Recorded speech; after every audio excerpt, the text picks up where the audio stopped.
네, 감사합니다. 오늘 하나님 말씀 함께 보겠습니다. 이사야 11장 2절입니다. 이사야 11장 2절 함께 보시겠습니다.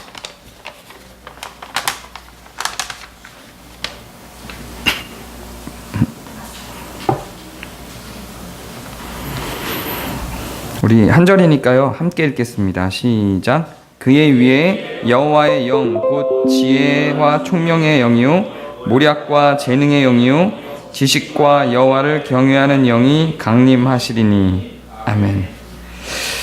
자, 오늘부터 신천지 반증 설교를 한다 그랬잖아요. 제가 원래 계획은 제가 신천지인 척하고 신천지로서 주장을 이렇게 하려고 했거든요. 근데 제가 연습을 하면서 보니까 차마 이게 안 돼요. 너무 힘들어서 그냥 할게요. 제가 신천지로서 여러분을 좀 설득을 해보려고 그랬는데 설득이 여러분이 되시는지 안 되시는지 이게 거짓말을 하려다 보니까 안 되더라고요. 네, 여기 우리가 하나님에 대한 설명이죠. 하나님에 대한 설명을 쭉 진행하고 있는데 다 동의가 되죠. 지혜와 총명의 영, 당연한 거잖아요. 네. 지식과 여호와를 경외하는 영, 당연한 거죠. 하나님은 지혜롭고 총명하고 지식이 가득하신 분이죠. 당연히 인정할 수 있는데 또 능력의 영이죠. 근데 모략의 영이라는 게 등장을 해요. 여기서 좀 걸리는 거예요. 신천지에서는 이렇게 주장을 합니다. 하나님은 모략의 영이시기 때문에 모략을 사용하신다. 그래서 우리가 선한 목적을 위해서 거짓말을 하거나 아닌 것을 있다고 하거나 있는 것을 없다고 할 수 있다. 한동안 그래서 그 목적이 의로우면 된다 라고 하는 측면의 주장을 합니다. 그래서 신천지의 입장에서는 모략이라고 하는 단어가 굉장히 중요합니다. 근데 과연 그런가? 좀 살펴보도록 하겠습니다. 모략을 국어사전으로 찾아보면 책략, 우리가 이제 편하게 생각하기에 긍정적인 표현으로서 나오는 게 책략 이런 뜻입니다. 그리고 또 좀 부정적인 단어 표현으로는 사실을 왜곡하거나 속임수를 써서 남을 해롭게 함이라는 의미가 있어요. 신천지에서 사용할 때의 모략이라고 하는 단어는 이 두 번째 단어죠. 사실을 왜곡하거나 속임수를 써서 남을 해롭게 하는 단어가 되는 겁니다. 그런데 과연 그런가? 좀 살펴보도록 할게요. 우리가 방금 읽은 이사야 11장 2절에 나타나는 단어를 보면 그 모략이라고 하는 말에 해당되는 원어를 보면 에초트라고 하는 단어입니다. 이게 모략입니다. 그 에초트라고 하는 단어에 그 변형되기 전에 원래의 단어가 에차라고 하는 단어인데요. 분별하는 능력 혹은 분별해 주는 것, 다른 말로는 상담이라는 뜻이 있어요. 분별해 주는 것, 판단해 주는 것, 어떤 길로 갈지를 정리해 주는 것, 이렇게 들어주는 것, 이런 의미를 담고 있습니다. 그래서 모략이라고 하는 말이 사실은 분별 혹은 상담이라는 의미로 사용이 된 겁니다. 이 본문에서는 그래요. 이 에차라고 하는 단어 자체가 그렇다는 이야기입니다. 이 에차라고 하는 단어가 또 어디서 나오냐면 이사야서 9장 6절을 보면 여러분 다 알고 있는 거 있죠. 이스라엘 백성들이 이제 이스라엘이 점점 나라가 약해지니까 주변 강대국들에게 귀를 기울이고 그 강대국들로 가려고 합니다. 막 바빌론이나 애굽의 왕들을 바라보고 거기에 신들을 믿으려고 하죠. 그래서 이사야 선지자가 이스라엘 백성들에게 이렇게 주장을 합니다. 기다려라. 하나님께서 너희들을 위해서 준비하고 계신 게 있다. 나중에 우리의 민족 중에 한 아기가 태어날 것인데 그 한 아기는 기묘자라 모사라 전능하신 하나님이라 이렇게 이야기하는 장면이 있어요. 이때 기묘자라 모사라 할 때 기묘자는 놀라운 존재라는 뜻이고요. 모사라고 하는 말이 이 아까 제가 얘기했던 에차라고 사용된 모략하는 자라는 뜻이에요. 그래서 모사는 모략하는 자라는 의미로 돼 있는 사실은 상담가라는 뜻입니다.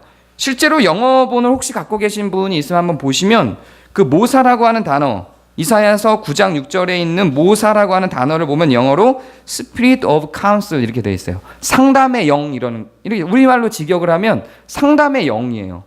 이게 모사, 모략에 해당되는 이 애차라고 하는 표현이 상담의 영이라는 뜻이에요. 상담이라는 뜻이라는 의미입니다. 그렇게 놓고 보면 다시 한번 돌아가 볼까요? 이사야서 11장 2절을 다시 살펴보면 이렇게 해석이 되는 거예요. 원래는 그의 위에 여호와의 영 곧 지혜와 총명의 영이요 상담과 재능의 영이요 이렇게 가는 게 맞는 거예요. 재능도 재능이라는 말보다는 능력이라는 말이 더 정확한데 상담과 능력의 영이요 이렇게 돼 있어요. 실제로 영어본을 여기서 갖고 계신 분 봐도 카운셀링으로 등장을 하죠. 이게 맞는 겁니다. 이게 정확한 번역인 거예요. 근데 왜 신천지에서 모략이라는 말을 속임수라고 하는 이 본문의 모략을 속임수라는 말을 사용해서 우리에게 전달하는데 그 많은 사람들이 그걸 속을까? 이걸 모르고 있는 건가? 모르고 있는 겁니다. 성경 다른 편에 보면 모략이라는 다른 말이 또 등장을 해요. 시편 35편 20편을 보면 무릇 그들은 화평을 말하지 아니하고 오히려 평안히 땅에 사는 자들을 거짓말로 모략하며 이렇게 나옵니다.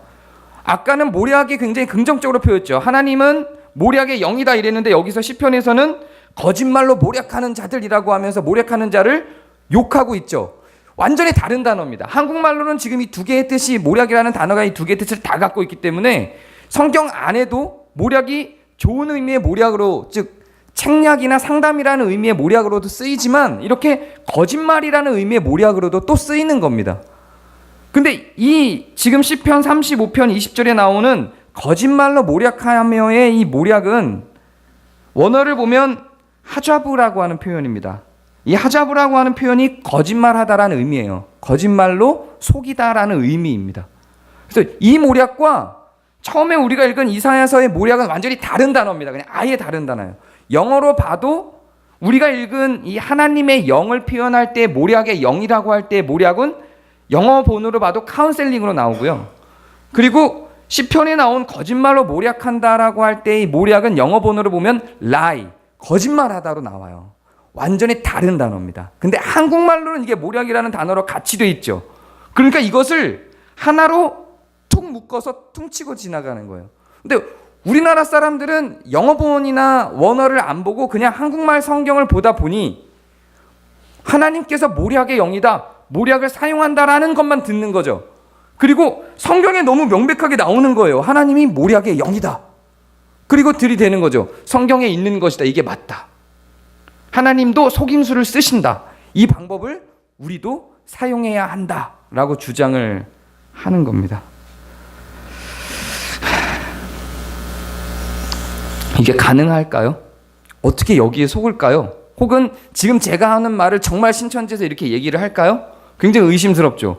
말도 안 되는 것 같죠. 어떻게 이럴 수가 있어라고 생각하실 것 같아서 제가 좀 증거 자료를 가지고 왔습니다. 영상을 하나 잠깐 볼 건데 신천지에서 사역자 코스가 있어요. 그 사역자 코스에게 들려주는 실제 강의 영상입니다. 이미 예전에 몇 번 이 영상을 보신 분들도 있을 거예요. 원래는 1시간 넘는 긴 강의 영상인데 그걸 제가 그냥 5분 정도로 짧게 편집을 해봤습니다. 한번 봐주시기 바랍니다. 그렇게 해서 이제 간증을 하면서 그런데 이제 그때부터 이제 모략이 들어가는 거죠. 어느 정도 나를 좀 가까워지고 한 달간은 좀 사귀는 기간으로 가져도 좋습니다. 막 너무 급하게 가자마자 막 먹으려고 하면 안 돼요. 절대 안 되고 한 달간은 끌어당기고 한 번씩 가면서 한 달에 한 번 가도 좋아요. 맛배기만 모이면서 이제 그 사람을 나를 완전히 관리할 수 있도록. 그리고 난 다음에 내가 그 간증 속에 소개했던 사람을 이제 2달째 들어갈 때는 출연을 시키는 겁니다. 어느 날 둘이 있을 때 전화가 오는 것처럼 아니면 우연히 마주치는 것처럼. 이게 모략이죠? 이건 누가 명령하신 거라고요? 하나님께서. 작년 그 작년에 그 통계를 보면은 그 추수밭에 보냈던 그분들의 얘기를 들어보면 뭐냐면 그 사람이 나를 이상하게 본대요. 그 교회에서 나를 이상하게 본대요. 그러나 그 교회에서 이상하게 본 게 아닙니다.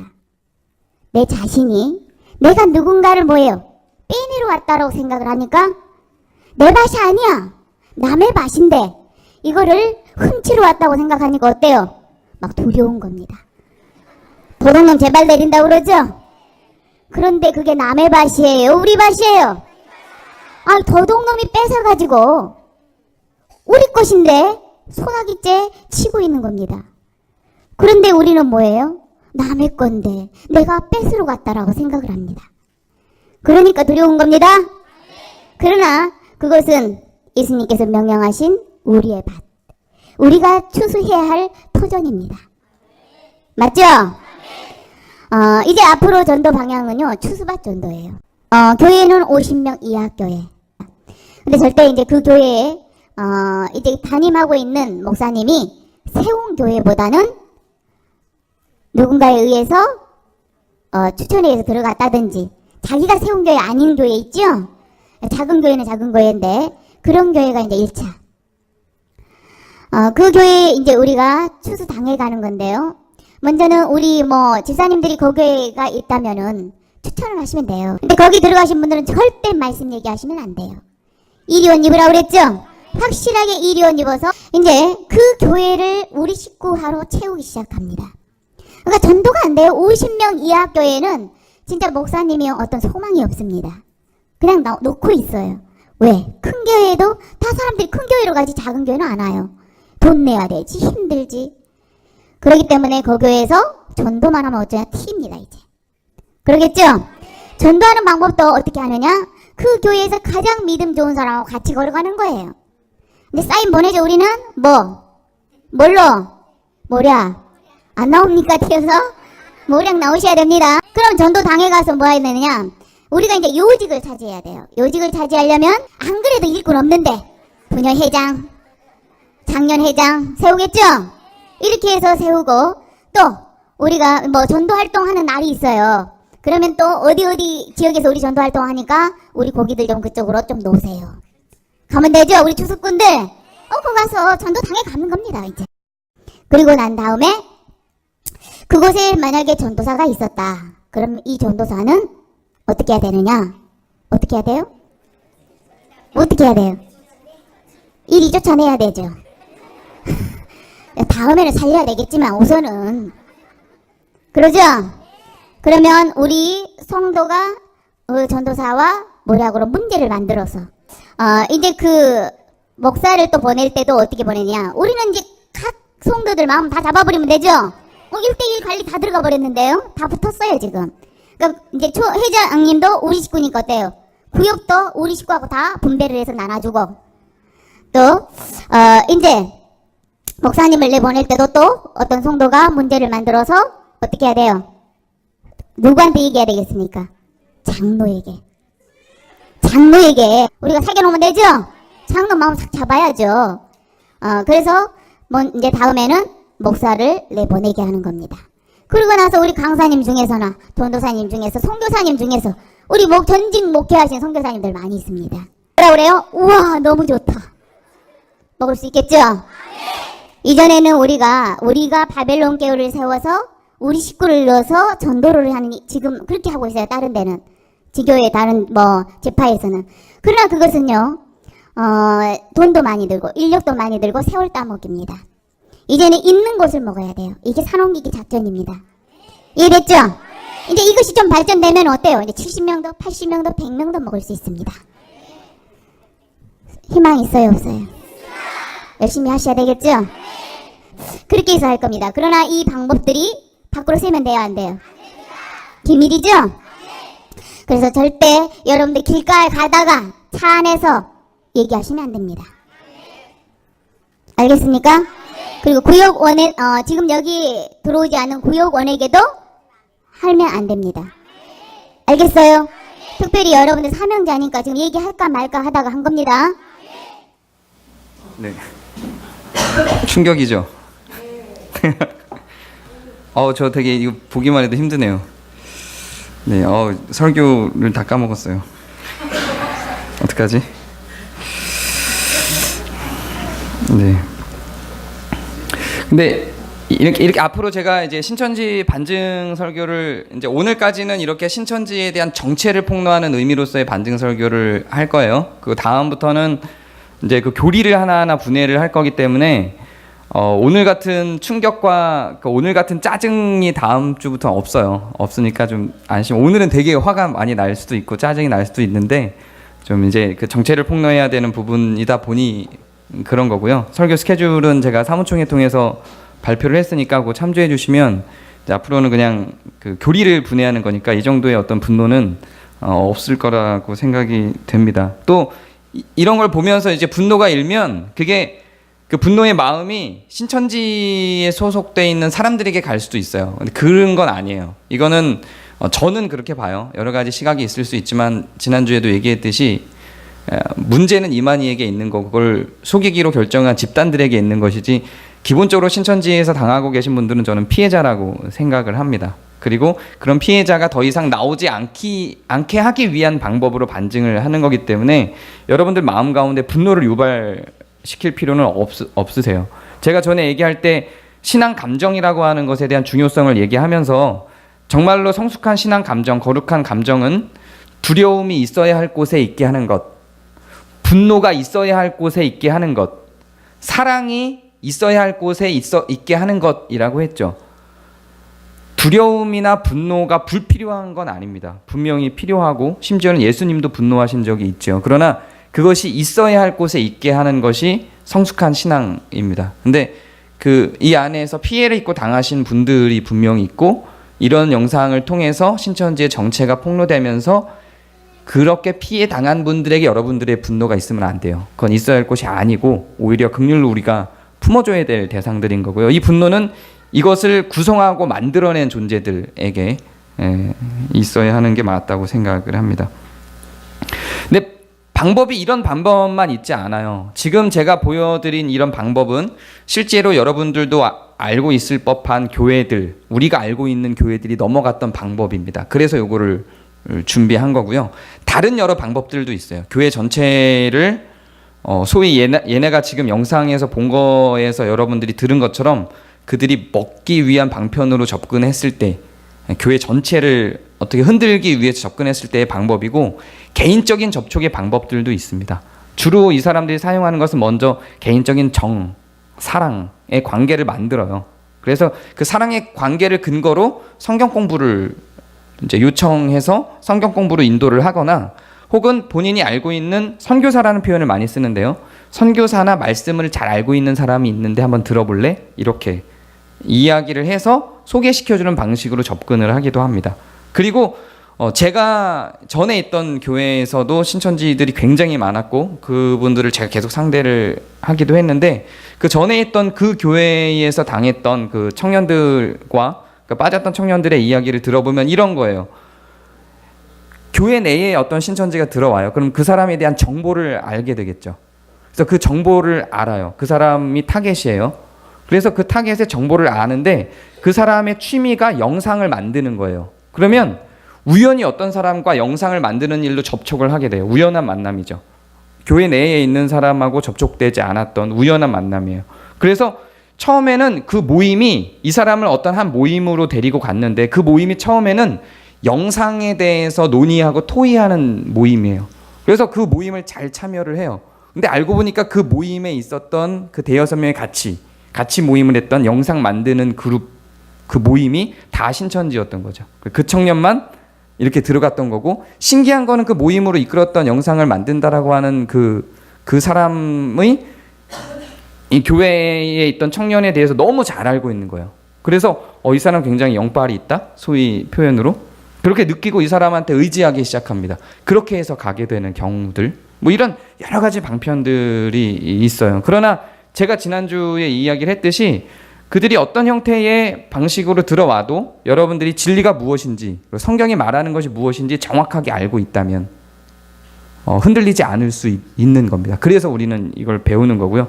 그들의 그리고 우리가 사랑에 대해서, 감정에 대해서도 좀 이해할 필요가 있다 그랬죠. 그래서 좀 찝찝한 느낌이 들어서 끌려갈 수밖에 없는 것 같은, 그 관계 때문에 끌려갈 수밖에 없는 그런 느낌이 들 때 나 싫어, 좀 찝찝해, 의도가 뭐야? 라고 친한 사이일수록 오히려 정확하게 물어볼 수 있는 거예요. 그런 물음에 대해서 찝찝한 느낌을 그냥 지나치지 마시고 정확하게 나의 감정을 알고 상대방의 그 요구에 대한 반응을 명료하게 해줄 필요가 있다라고 이야기를 했죠. 이거는 단지 신천지에 대한 반응만이 아니라 삶의 지혜이기도 한 것 같아요. 자, 그런데 이렇게 생각을 할 수도 있을 것 같아요. 신천지에서는 또 이렇게도 이야기를 합니다. 전도라고 하는 어떤 궁극적인 목표를 위해서 혹은 다른 어떤 궁극적인 선을 위해서 작은 속임수를 사용하는 것이 가능한 게 아닌가. 우리도 부부 생활을 하다 보면 이 사람을 화나지 않게 만들기 위해서 작은 거짓말을 하지 않냐. 실제로 신천지에서 이 원래 영상 속에 있는 말들이에요. 신천지에서 실제로 이런 접근들을 하고 이렇게 설득을 합니다. 그리고 설득이 되는 거죠. 나도 그래. 나도 내 아내에게, 내 남편에게 화합과 화해를 위해서 거짓말을 한 적이 있어. 그것이 오히려 좋은 영향을 발휘한 적이 있어. 라고 접근을 하는 겁니다. 그리고 이런 경우들도 있죠. 실제로 들었던, 신천지에서 드는 예 중에 하나의 모략을 정당화시키기 위해서, 그들이 말하는 모략을, 성경에 나타난 모략이 아니라 그걸 정당화시키기 위해서 이런 예도 들어요. 아니, 이쁘지 않은 사람한테 이쁘다고 말을 해주는 게 예의 아니냐. 그리고 그것이 그 관계를 더 좋게 만들고 좋은 길로 이끌지 않냐. 납득이 되죠. 그러니까 자꾸만 거기에 끌려가는 거예요. 근데 완전히 다른 접근입니다. 이거는 삶의 어떤, 그냥 이거 사실은 저는 이것도 그렇게 긍정적인 방법이라고 생각하지 않지만 이렇게 연결시킬 수 있는 고리들은 아니에요. 전도라고 하는 개념을 작년에 제가 설교할 때 한번 전도에 대해서만 설교한 적이 있는데, 전도는 사람을 끌어다가 어떤 자리에 앉히거나 어떤 장소로 끌고 와서 소속을 만드는 걸 의미하는 게 아닙니다. 기독교인을 만드는 것, 교회에 나오는 교인을 만드는 게 전도가 아니에요. 성경적인 전도는 말 그대로 하나님의 도를 전하는 것이라고 했었습니다. 이해가 되시죠? 기억이 나시나요? 그래서 진짜 성경이 말하는 전도라고 하는 건 하나님의 도를 전하는 것입니다. 살아계신 하나님에 대해서 전할 수도 있고, 하나님이 우리를 얼마나 사랑했는지에 대해서 전할 수도 있고, 그리스도가 가르쳐 주신 사랑과 겸손과 온유에 대해서 전할 수도 있고, 성경의 구약에 등장하고 있는 율법을 통해서 이 세상에 우리가 어떻게 가난한 자들을 돌봐야 하며 이 세상의 정의에 대해서 하나님의 도를 전하는 것일 수도 있고, 그리고 그것을 우리가 몸으로 삶으로 살아내는 것도 다 전도라고 이야기를 했죠. 원래 성경이 말하고 있는 전도는 그러합니다. 그리고 그 전도의 방식이 속임수가 되어서는 안 되고, 속이지 말고 그대로 기독교가 무엇인지를 적나라하고 고스란히 전달을 해야 된다라는 내용도 이야기를 한 적이 있습니다. 이것을 전제주의적 변증이라는 표현으로 제가 계속 썼었죠. 아예 전제되어 있는 내용을 틀림없이 전달을 해야지, 전달을 하는 과정 중에 그것을 변질시키거나 바꾸고 싶은 욕구가 생기면 그거는 온전한 전달이 아니고 속임수다라고 그때 전도라고 하는 개념을 설명할 때 이야기를 해준 적이 있습니다. 성경적 전도라고 하는 것은 이게 맞는 겁니다. 이것을 비트는 건 속임수예요. 가짜입니다. 이것은 계약을 할 때도 이 적용이 맞아야 합니다. 거래를 할 때도 회사 대 회사로 물건을 팔기 위해서 거래를 할 때도 그렇죠. 내가 내 제품을 팔아야 돼요. 이 책을 팔아야 됩니다.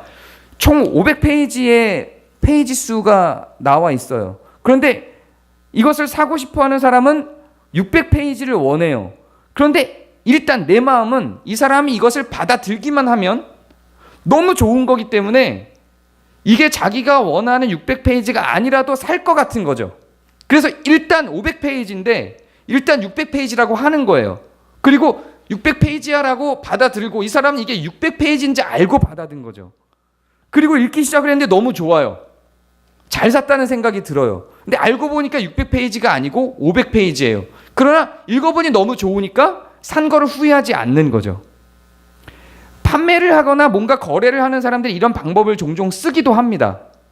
영업을 하시는 분들 종종 씁니다. 아주 미세한 차이들은 그렇게 사용해도 된다는 인식이 있어요. 근데 이것도 사실은 저는 안 좋다고, 매매를 할 때도 이 방법은 안 좋다고 생각을 하는데, 심지어 전도를 할 때는 이런 방법은 사용하지 않는 겁니다.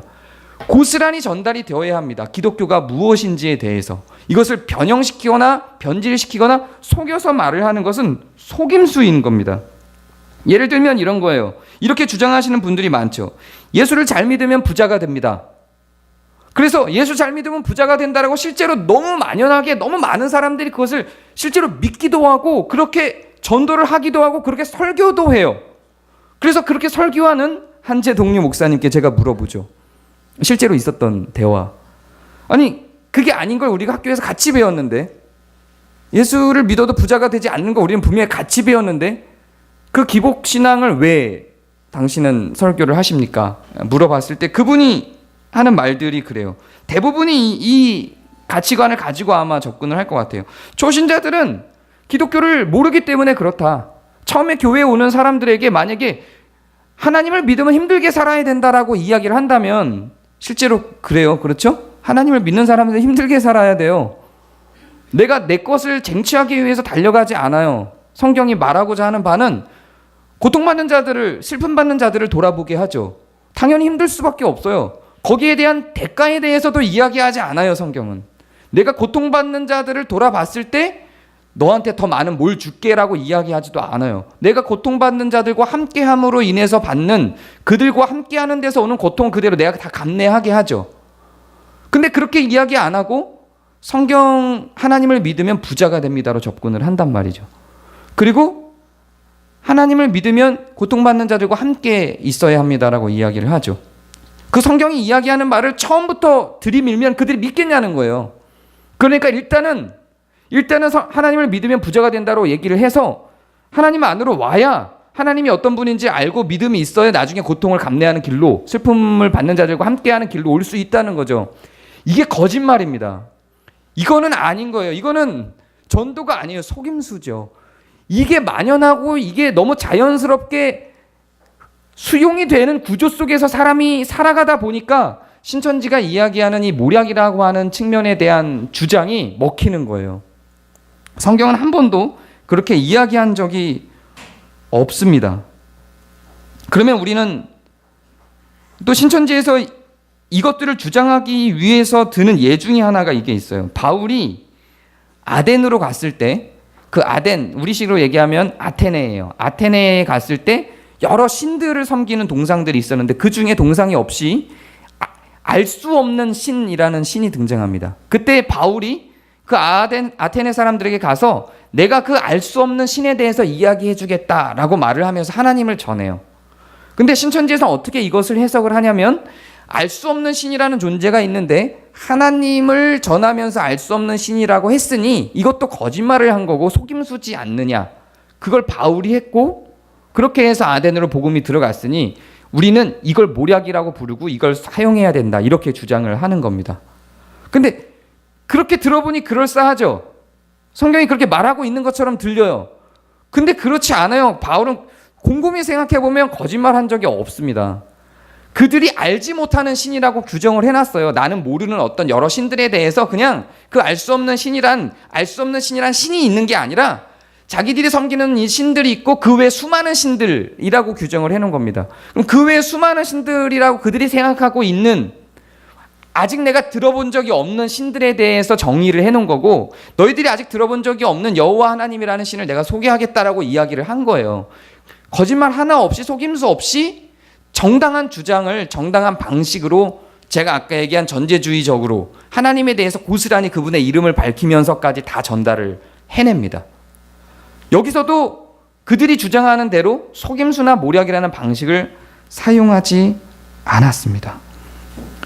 매우 상식적이죠. 이렇게 그냥 단순히 생각하면 매우 상식적이에요. 그런데 수많은 사람들이 모여 있고 성경의 모략이라는 말이 하나님 편에서 있는 것처럼 사용이 되고 모략이라는 말의 이중 의미를 하나로 그냥 묶어서 툭 하고 사용하는 방식으로 전달을 해낸 겁니다. 이거는 우리의 삶의 상식과 그냥 동일하다고 생각하시면 돼요. 결코 신앙이 우리 안에 있는 선한 양심을 비틀어 가면서까지 과도하게 집착될 수 있는 이상한 길로 우리를 이끌지 않습니다.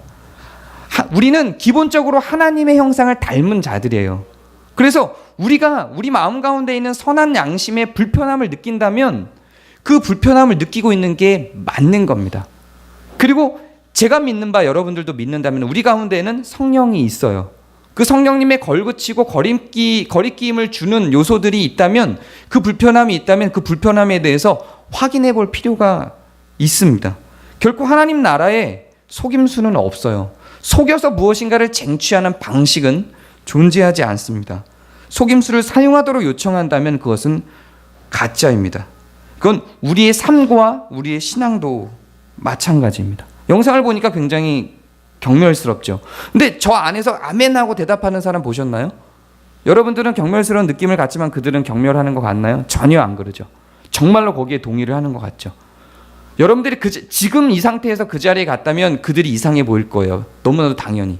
그런데 6개월 동안의 과정이 있어요. 초등, 중등, 고등의 과정이 있고 그 과정을 거쳐서 이 모략에 대해서 치밀하고 면밀하게 다 배운 다음에 가면 저게 이해가 되고 그냥 그 안에서 녹아나서 같이 아멘이라고 말할 수 있는 겁니다.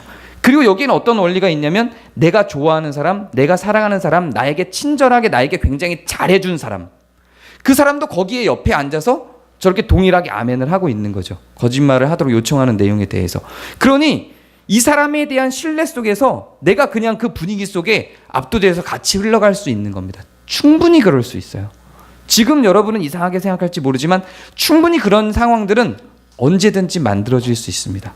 정신 차리시고 여러분 가운데 있는 하나님의 선한, 우리가 닮은 하나님의 그 형상이 여러분 마음속에 누구에게나 인간에게 있는 그 형상에 어그러지는 것들이면 좀 민감하게 찝찝하다 그러면 그것들을 확인해 보시기 바랍니다. 그리고 우리가 살아가는 삶 속에서도 마찬가지입니다. 속이는 자세로 우리가 뭔가를 쟁취하는 일들은 결코 우리의 신앙 속에, 우리의 믿음 속에 성령님의 인도함 가운데 존재하지 않습니다. 네, 힘들었네요. 힘드셨죠? 네, 오늘까지 이런 불편하고 어렵고 힘든 이야기는 이제 지난주와 오늘로 정리가 좀 되고요. 이제 2월 달부터 다시 본격적으로 들어가는 그 신천지 반증에서는 이런 불편한 얘기는 이제는 없어요. 이제는 그들이 전하는 성경의 이야기들, 그들이 전하는 교리에 어떤 문제가 있는지, 그리고 그 교리에 대해서 성경은 어떻게 이야기하는지에 대해서 다음 주부터 이제 하나하나 다시 살펴보도록 하겠습니다. 제가 기도하겠습니다.